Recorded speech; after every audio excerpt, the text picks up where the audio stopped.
Hello everyone, and welcome to another episode of the Subcontinent. Our program aims to address the most significant issues in the subcontinent that affect the governments, communities, organizations, and the region as a whole. And as usual, we will try to explore and explain its geopolitics, untangle the arguments from different perspectives, and make the alternative voices heard. In this edition of the Subcontinent, we are going to take a look at the need for an inclusive and representative government in Afghanistan that will pave the way for peace, stability, and national reconciliation. And we shall discuss the growing international criticism of Taliban's predominantly-Pashtun interim government dominated by the group's old guard. Following its lightning-fast takeover of Afghanistan in mid-August, a comeback of sorts, Taliban pledged to form an inclusive, broad-based government. However, the caretaker setup announced by the group is predominantly Pashtun, filled with mostly old guard stalwarts. The lack of inclusiveness and diversity in Taliban's interim government has drawn sharp criticism from the international community, which believes the group has reneged on its commitments. While non-Pashtun stakeholders have been completely sidelined in the Taliban government, women also have zero representation. Taliban's interim cabinet, announced on September 7th, is stacked with the group's hardline loyalists in a throwback to the 1990s rule. More importantly, it's dominated by Pashtuns, the largest ethnic group in Afghanistan. The government is headed by Muhammad Hassan Akhund, the longtime head of Taliban's Leadership Council and a close associate of the group's late founder Mullah Omar. His lieutenants include Abdul Ghani Baradar, the former lead negotiator, and Abdul Salam Hanafi, the only non-Pashtun member in the group's top leadership. The interim setup, which saw several new additions on September 22nd, is believed to be lacking the representative character, as it ignores the country's ethnic, tribal, and religious diversity. Non-Pashtuns have been completely sidelined in the new governing structure, barring a handful of pro-Taliban Tajiks and Uzbeks. Women have also been cold-shouldered in the all-male government, which has sparked a vicious backlash. While Afghan women, not willing to squander the gains of several years, have taken to the streets in Kabul in recent weeks to protest their non-inclusion, the members of various ethnic and tribal groups are also demanding their legitimate political representation. Their calls have been backed by the international community, including the United Nations, which has termed an inclusive Afghan government with representatives from all ethnic, religious, and political groups as critical. Such a move would be critical and required moving forward if the Taliban wants to operate as a legitimate government of Afghanistan for a long time. These past 20 years have been transformative for the Taliban. They've, rebranded from a guerrilla fighting group into a legitimate state actor once again, and seemingly they have measures in place to try to sustain the longevity of their statehood this time instead of just being in power for 5 years.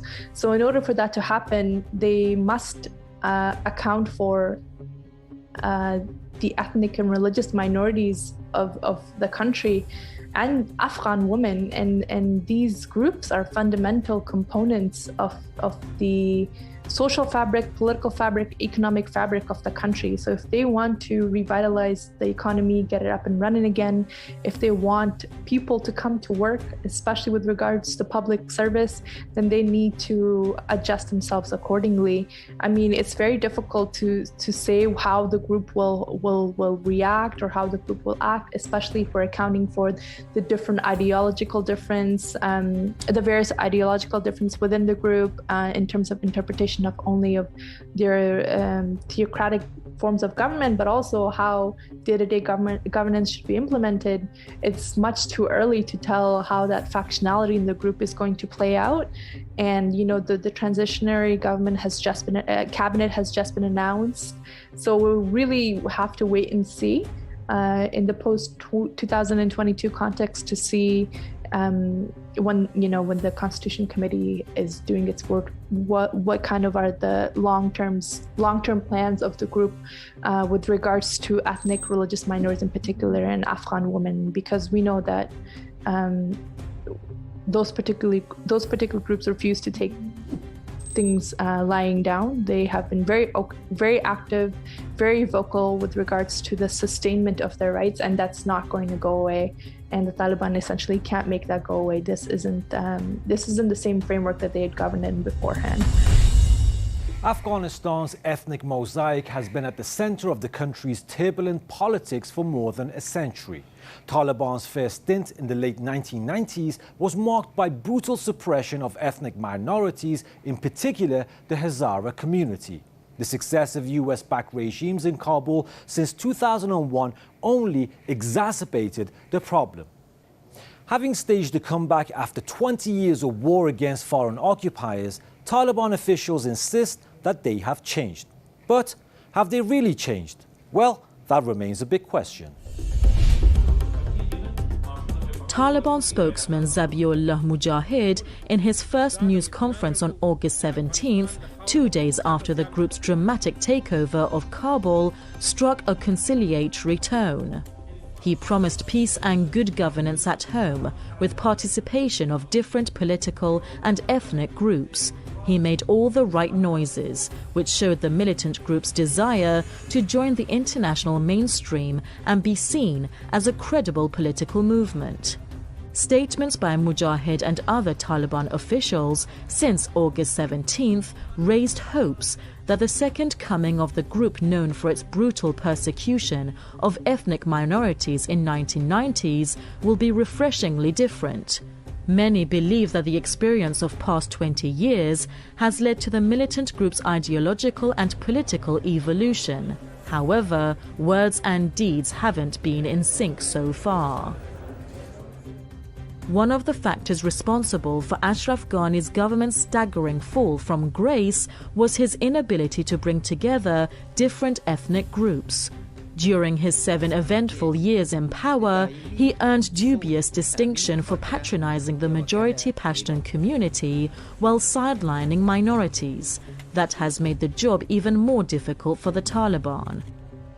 An inclusive, participative and broad-based government is expected to help Taliban gain acceptance at home and recognition abroad, as well as establish itself as an alternative to US-backed regimes that institutionalized ethnic discrimination in Afghanistan over the years. So the choice is clear: follow the same beaten path or chart a new course. No country has so far recognized the Taliban government, including Pakistan and Saudi Arabia, the only 2 countries that recognized the group in the late 1990s.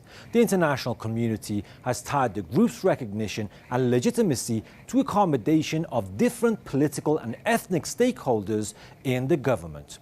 Heeding the growing cause is particularly important at a time when the war-ravaged country, abandoned by the US-led NATO alliance after a disastrous military adventure, is staring at a major humanitarian crisis due to frozen assets and severe economic downturn. UN Security Council, in a resolution passed on September 17th, extended the world body's assistance mission in Afghanistan for 6 months. It also emphasized the need to establish an inclusive government with representatives from all ethnic, religious and political groups of Afghan society. Shanghai Cooperation Organization, a powerful Eurasian alliance, in its summit last month also sought representation for all ethnic, religious and political groups in the new political dispensation in Kabul.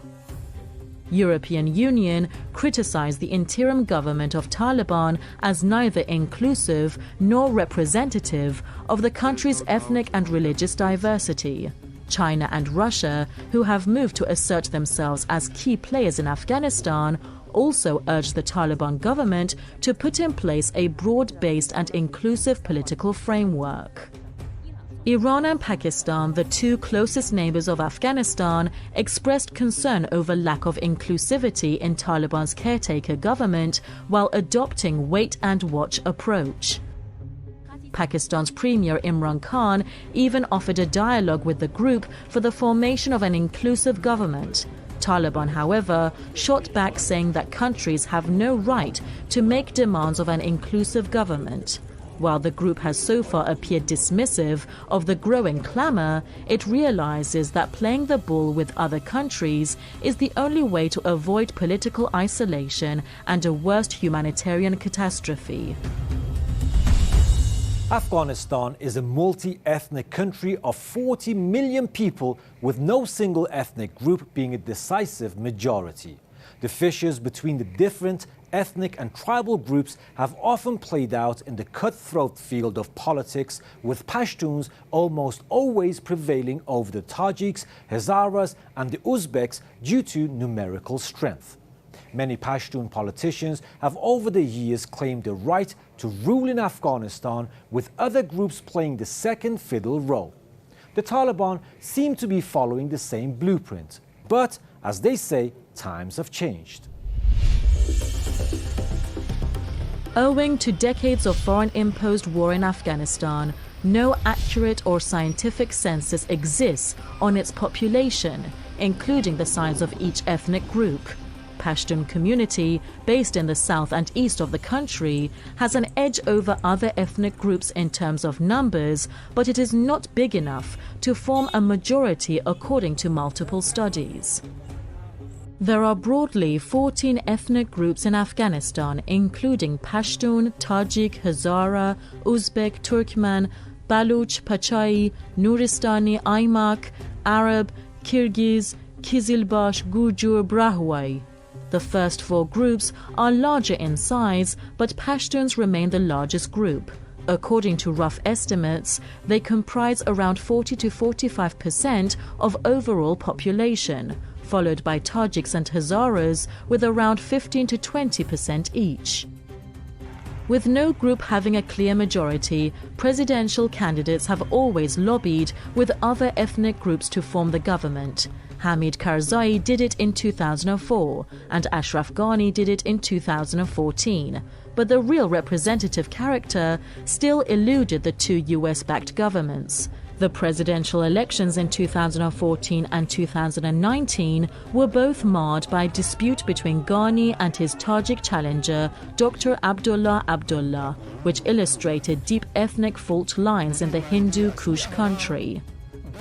In recent weeks, Panjshiri resistance to the Taliban again showed how politics in Afghanistan unfolds on a complex ethnic landscape. Now, to have more insight, we are joined by Iraj Rafiq from Khalq Collective, a collective of Afghan and Iranian revolutionary anti-imperialists. First of all, welcome to the program, Mr. Rafiq. Now, as we mentioned on the program, Taliban's interim government is stacked with hardline figures from its old guard, certainly not an inclusive, broad-based governing structure. Now, do you think it will affect its legitimacy and international recognition? Yes, I think having a representative government isn't a bad thing, but the state in society isn't an objective entity. It's controlled by a certain group or a certain class of people who in turn use the state to facilitate their own interests. So in Afghanistan's situation, for example, you can potentially have a representative government, but if that government still facilitates the interests of the most hardline faction of the Taliban, then, what use has that been? So, the US knew who they were making peace deals with when they invited the Taliban delegation to Doha, without the presence of the internationally recognized Afghan government at the time. And when they were withdrawing from the country as well, US and NATO, the Taliban took the country within days, 11 to 12 days, and the Afghanistan government's forces kept being pulled out of all the locations, and in the end there was hardly any fighting, and which is good, because fighting leads to violence, and of course violence leads to the bloodshed of innocent people, which didn't take place. But at the same time, Taliban took control of the country without any resistance. So this was the intended result that US and NATO wanted. So why all of a sudden is there a change of tune? Why all of a sudden is there, all these stipulations that say, no, Taliban needs to have a representative government, they need to do better for, X, Y, and Z. And all the while, the US and NATO knew exactly who the Taliban were, and they still made the peace deals with them. Mr. Rafiq, now that the Taliban is back, Taliban spokesman Zabiullah Mujahid has termed it a transitionary setup. But can the group afford dilly-dallying at a time when the country is staring at political isolation and economic meltdown? Yeah, I do think, the Taliban have taken a while to get together a constitution. And in the end, of course, they've gone for the, King Zahir Shah era constitution, which isn't too dissimilar from how the installed Hamid Karzai government of the post-2001 US and NATO invasion of Afghanistan worked. Because the Taliban aren't a unified force, they're not a monolithic force. There's certainly two different factions. You have the Doha Committee faction, and you have the Haqqani faction. So the Doha Committee are the relatively more progressive side of the Taliban, and you have the more hardline Haqqani faction. So when they do implement their own constitution, as has been said, that they will do so in 2022, it will be interesting what kind of laws they have, and it would be even more interesting to see how those laws are implemented in the country. For the time being, in terms of the financial assets and the economy and such, the freezing of the funds and the sanctions that have been placed on the country,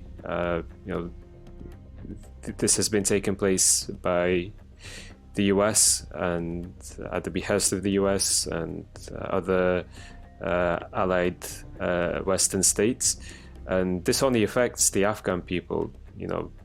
Taliban not having access to these funds isn't going to affect the Taliban so much as it's going to affect the people. You can see this from, the queues every single day outside of banks, and, people waiting to get food from places, outside of places like mosques and other charity centers. And, well over 50% of the country is currently living in poverty conditions. And as has been stated by the UN, there's a serious risk of famine for the Afghan people. So, the situation with the sanctions and the freezing of assets must be turned around as soon as possible. Mr. Rafiq, the international community, including regional countries, is faced with two choices at the moment vis-a-vis Afghanistan: engagement or abandonment. Now, how are the two choices going to affect the country and its people? We've already seen the effects of what a policy of abandoning the Taliban results in, from 1996 to 2001. So, the alternative is what the US sought initially. They engaged in the peace talks, so-called peace talks, with Taliban representatives in Doha. And it should also be noted that, these peace talks took place without the presence of what was at the time the internationally recognized government of Afghanistan. And so if the plan all along was that, the Taliban would come back into power in Afghanistan, then why all of a sudden have, these extra stipulations on this government? And, because the Taliban will continue to survive for another 20 years, the same way that they survived for the past 20 years. But it's the people that will continue to suffer. And, freezing of assets, inflicting sanctions will result in the same kind of consequences for the people of Afghanistan that have resulted for the people in Iran. And if you continue with this policy, what the UN has predicted itself, that Afghan people are at a very serious and increasing risk every single day of facing famines, facing shortness of supplies of food, because there's no access, there's no trade that is taking place within this country. So the consequences of abandonment we've seen, but also the fact that at the moment they have sanctions and they have frozen assets of the people of Afghanistan. This is absolutely detrimental to the well-being of Afghan people. And last but not least, Mr. Rafiq, do you think regional countries, especially Russia, China, Iran and Pakistan, should work closely with the Taliban to ensure the group upholds its commitments and demonstrates real political inclusion? Yes, absolutely. And I think as well, including other neighboring countries like Tajikistan and other regional superpowers like India must also be considered, because all these countries have a vested interest in a stabilized, in a secure and in a peaceful Afghanistan, especially given Afghanistan's geopolitical location, being situated almost within the center of Eurasia. So any laws and any governments in Afghanistan, especially the Taliban government, must be held account to international law. So any kind of talks that do take place on a regional level must be supervised by the United Nations, and any laws that the Taliban wishes to implement must then be held to universal standards, because people of Afghanistan do need security, they do need peace, but they also need those laws and policies to be implemented respectfully in a non-discriminatory fashion and with basic human rights standards. On that note, I would like to thank Mr. Iraj Rafiq for his precious time and knowledge. Now, let's see how people have reacted on social media on Taliban's caretaker government dominated by the group's old guard, which lacks inclusivity and popular support. Kenneth Roth, Human Rights Watch director, says Pakistani Premier Imran Khan suggests Taliban will have an inclusive government if international humanitarian and development assistance is guaranteed to it. Taliban spokesperson Sohail Shaheen reaffirms the group's commitment to have good ties with the international community and even expresses readiness to resolve issues through talks. Asif Durrani, a former Pakistani diplomat, takes a swipe at the US, saying they are calling for an inclusive government from the group that was once rejected by then US Defense Secretary Donald Rumsfeld. Afghan journalist and analyst Hizbullah Khan says Afghanistan is the only country with no recognized government, no economy, no military, and with institutions in shambles. Michael Kugelman, a senior associate at the Wilson Center, points to concerns raised by many regional countries regarding Taliban's caretaker government, saying no one wants to be the first to recognize it. And that was our episode on the importance of an inclusive and broad-based government in Afghanistan and why the Taliban must heed the calls to take along other political and ethnic groups as well as women. Now, to watch the best bits and pieces of our show and more subcontinental updates, follow us on social media platforms and don't forget to send us your feedback. We will make sure your ideas are heard. We shall meet again, same time, same day, next week. So till then, take care.